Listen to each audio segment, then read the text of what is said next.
सड़क के किनारे खड़ा एक दोस्त का इंतजार कर रहा था। इतने में एक लड़की भीख मांगने के लिए मेरे सामने रुकी।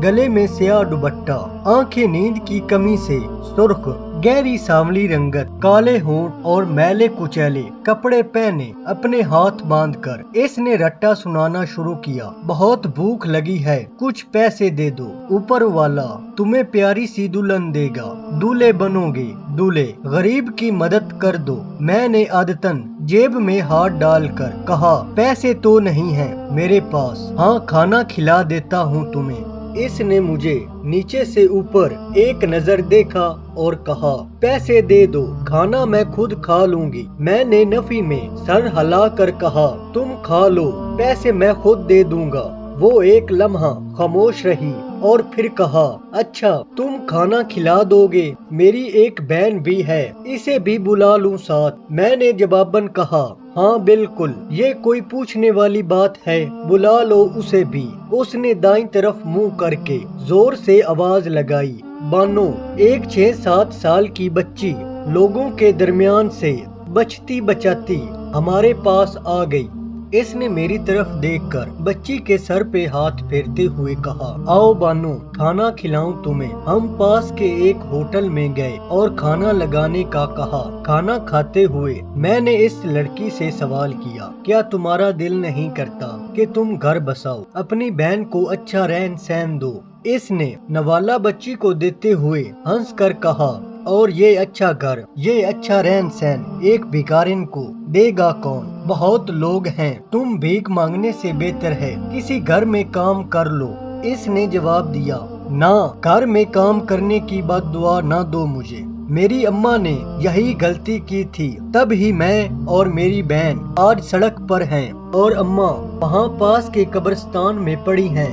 इसने पानी का एक घूंट पिया और कहा, किसी घर के मालिक की ही निजायज औलाद हूँ मैं और मेरी बहन। इसकी आंखों में आंसू थे। इसने ठंडी आह भर कर कहा, मैं नहीं चाहती मेरी औलाद भी मेरी तरह सड़कों पे हो, तभी घर में काम नहीं करती। मैंने पूछा, मगर ये बाजार, क्या ये तुम्हारी इज्जत पे हाथ नहीं डालते? क्या यहाँ पर तुम्हारी बहन महफूज है? इसने हाथ दुपट्टे से साफ करते हुए कहा, नहीं ऐसा नहीं है, मैं यहाँ महफूज हूँ, यहाँ भी नोचा जाता है मुझे, मगर मेरी बहन अभी छोटी है, इसके जवान होते ही इसको कहीं और धंधे लगा दूंगी, तब तक पैसे भी जोड़ लिए होंगे। मैंने कहा, ऊपर वाले को क्या जवाब दोगी? वो हंसी, तुम्हें क्या लगता है अब भी मैं जवाब दूंगी ऊपर वाले को? मुझे पैदा करने वाले ने किया, मगर मेरी सरपरस्ती जिसको करनी थी वो ऐश समझकर भूल गया मुझे। क्या वो नहीं जवाब देगा ऊपर वाले को?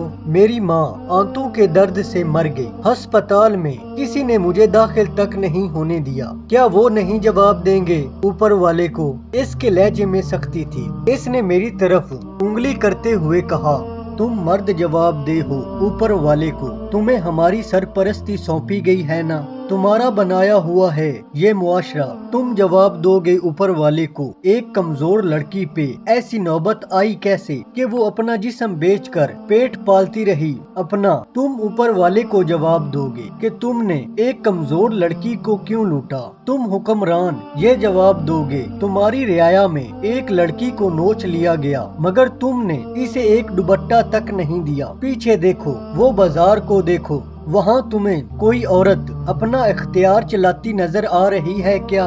ये तुम्हारा मुआशरा है, तुम्हारा बाजार है। यहाँ मर्दों में से किसी एक को भी मुझसे गर्ज नहीं कि मैं किस हाल में हूँ। यहाँ मर्दों को बस अपनी हवस से गर्ज है। जानते हो तुम मर्दों के इस मुआशरे का असूल क्या है? औरत हो और घर से बैर हो, तुम नोच डालते हो उसे। उसने इशारा करते हुए कहा, वो भिखारी देख रहे हो तुम, वो नमाज के वक्त जाकर नमाज पढ़ता है। जानते हो क्यों? क्योंकि वो मर्द है, वो आजाद है। मैं एक बार मस्जिद में गई, अव्वल तो मुझे अंदर नहीं आने दिया, जबरदस्ती से अंदर चली गई तो हवस परस्तों की मेरे अंग अंग देखने को मस्जिद तक आ गई। मैं सुकून से नमाज तक नहीं पढ़ सकती और तुम कहते हो मैं क्या जवाब दूं ऊपर वाले को? ये मदीना वालों की रहमतें हैं कि तुम जिंदा हो, वरना बाखुदा तुम्हारे गुनाहों पे बड़ी सख्त पकड़ होनी थी तुम्हारी, बड़ी सख्त। मर्द कमजोर लड़की को देखकर असूल बनाता है कि अपनाना कभी नहीं और छोड़ना भी कभी नहीं। मैं खामोश था, मेरे पास कोई अल्फाज नहीं थे। मैंने कहा, कुछ मर्द होते हैं जो अपना लेते हैं। वो तंज हंसी, अच्छा ऐसा भी होता है तो फिर अभी देख लेते हैं। इसने सर पे दुपट्टा ओढ़ा और कहा, मुझसे निकाह कर लो, ये बिकारिन का वादा है, तहज्जुद भी नहीं छोड़ूंगी कभी। मेरी आंखें फट गई, मेरे पास कोई जवाब नहीं था। वो बोली, क्या हुआ, अच्छे मर्द हो ना तुम, तो दे दो एक मजलूम को सहारा। मैं खामोश था, जवाब दो ना। मर्द ये तो कहते हैं कुछ मर्द होते हैं, मगर वो कुछ मर्द पता नहीं कहाँ होते हैं। मैंने तो कभी नहीं देखे, मैंने जब भी देखे तुम्हारे जैसे मर्द ही देखे। यहाँ कोई अपनाने वाला नहीं, और भला अपनाएगा क्यों? इसे घर से बेदखल तो नहीं होना, ना ही लोगों की बातें सुनकर जीना होता है कि देखो इज्जतदार होकर एक बदचलन को घर ले आया है। वो जोर से हंसी, पता नहीं तुम मर्दों के नजदीक इज्जत क्या है। तुम बैर की औरतों को